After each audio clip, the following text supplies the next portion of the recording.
ye fiada February bosom ne da etoso eduonu ewo mfimpimienu ene eduonu ensia Pramo ato medofo medaso aka me ho se me de wiapam to beka se ebesomo wadaroma obeka yen ho a se na brano ye no like comment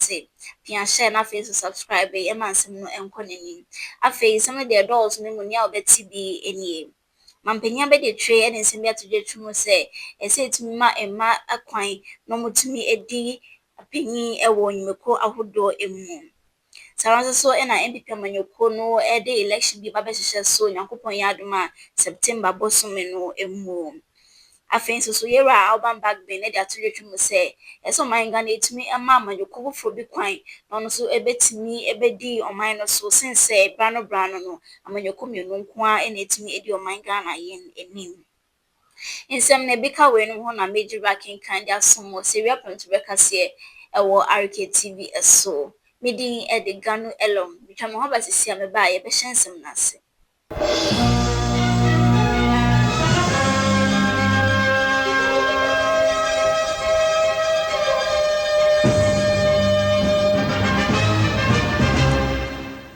But often does a soldier bread tray me a fay in some muchu in ye. Na mampenia by the trip, Professor Jenana Popuajima head in Simbia to Jawachum essay. O come and you could be now or my gun and work a milk essay, Mamma Kwan, it me at the positions I would do at the Emo Chuma and Yadia essay nefata. Name was answer edit to your chum say. It is through any public sectors, need me a mark quine, no more to me at the positions, be any now bite me at an Bobrenia, could see Brunebe say what a man can do, a woman can do better if you man cause what my God. Ladies and gentlemen,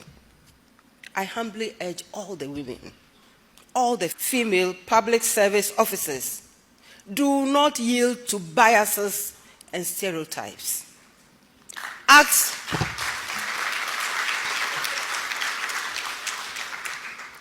Act with boldness, act with clarity, act with purpose. Build networks, seek mentorships, share your knowledge, sharpen your strategic expertise, and excel in your discipline. Position yourself as an indispensable contributor to national development. And I just wanted to answer my colleague from the academy who said that if we don't do it ourselves, the men wouldn't do it for us. All I want to say is this. Every human being born of woman, men and women, we must all come together and right the wrong.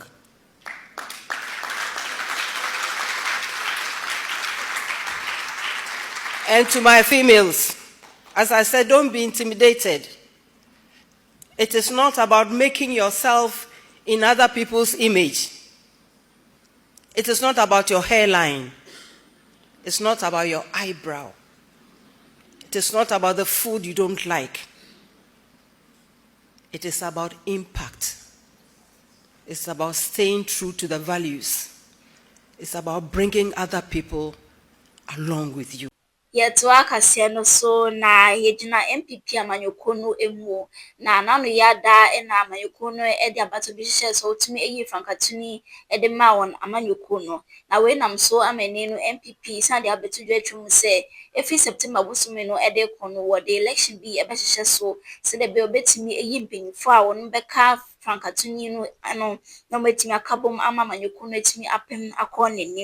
na opanya wakasa ye General Secretary de ma MPP amanyoko no yera Justin Kodua Frimpong yenti ne nsema wokai. The Constituency Secretariat, comprising the Constituency Secretary, Constituency Organizer, Deputy Secretary, Research and Elections Officer, and IT Officer, shall, under the supervision of the respective Constituency Executive Committee, key in the details of all polling station members into the party's membership management system. But where we have every week, the course of the week, you are supposed to have one meeting, one of such meetings or her respective polling station. While polling stations are organized in clusters, joint meetings may be held for the purposes of coordination and efficiency. Notwithstanding this arrangement, some places you have one center having multiple polling centers. Polling station A, polling station B, but they are all in one center. So to organize polling station meetings, it will be difficult to have one polling station meeting from the other because they are all found in one place. So it for my Manso Akwasiso so na Bagbin mu ne kame akoye se amanyuku mienu nko a na etaye di nim senye MPP amanyuku na ndeye NDC amanyuku no na yewe na enam so ma kasema fo na so penya woda ma hyebedwafie no ano yera Alban suma na Bagbin ede nsem bi ato yorobra wokopie mu political inclusion and consensus building forum African Center for Parliamentary Affairs ede ehye so na no kwade ya ena oreyi edi to dwetwu se enso manga na etimi emma manyoko fofo kwan no no so betimi ebedi Ghana enim no no so etimi atwe ne bobre na empo ono eno betimi ama manga na etimi afa ne ntuma pa edi efra yenti ora Alban suma na Bagbin nsema wadi tudwa. I learned this in 1992 when NDC had their first Congress, and that was at Cape Coast. I was then practicing in Accra here. And the variety, the number of people who met from all over the country really blended us together. The MPP invited me to some of their congresses. I attended, and the same was repeated there. So the other parties. But now,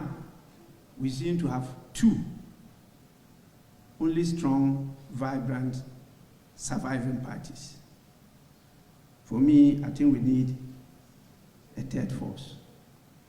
For me, that's how I say, if you are to break us here in a really good sorry, Wadaroma, over can like, comment, share, na subscribe in my na yet was on no yada and I'm being forced so branty more. What the video be a quarter barefoot in video no swab, Nina, any say a Russian near branty one. What day man will be video a quarter barefoot in video no swab in no post for inside Sony. Now, when I'm so, am I name Minister for Communications, here someone not a judge. And in some trophy, Casa watch me sell my Ghana. It's me, I should move, yet me a branty.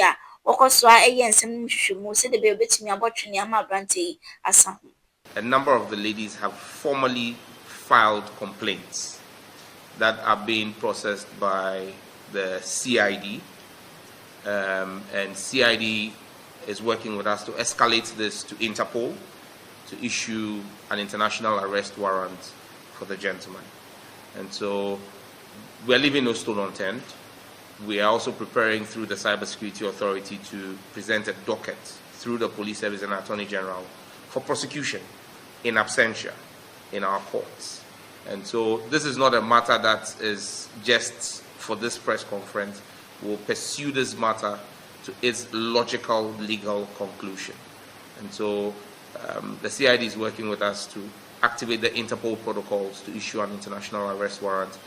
Yeah, to a man bono eso na yen famunko piemu ewo Amansia South District Iwa Santimantemu na ekroba kwa ho awatuni din se Manso Akwasiso eho enatimemfo ne adehya wonum ewo ho ade oyetwe ahye so wonini every year pa na wansem ni nyina ene se asojafo no bi yakwakoto ahye galamsefo so ama anam so ama branch bia ne din ede Evans awedi finsha eduonu 20 years pe Abranti edi mrika tenten kokoto eye galamsi aminemu a sabra amene okase abranti atona nanom ewon siedo na we na hemfo ani adehye no mu edi tudwetwum se wonbo enjo so isanse wode subo ebebo asojafo a onam so ma abranti Evansi atona nanom ewon siedo oja me na nakwachi jima ebo amani abre ni se asojafo etetie ewa Akwasiso a die di kan enye first one o ma sa de we ni esi ne ba ko ne mienu ne miensa to so nan ni na wo ye soja ni abaya sumaw se bra be pamo obi ase bi wo ye small scale man na so wo ye galamse me ka ase me so galamse so da bi na mom wo ba baji sika fi ni pa no wo ba baji sika 3000 4000 5000 fi ni pa no na one day wo bara so wonyes kana ma wa ye be ntuo eni obi ara na akoma etimi tuo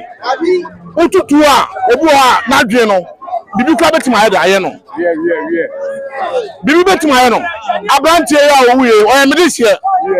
once our team Manso Akwasiso credit o me this year wasaye me nana ene eye first la ya hwehwe ma sa de we yede onkoso bi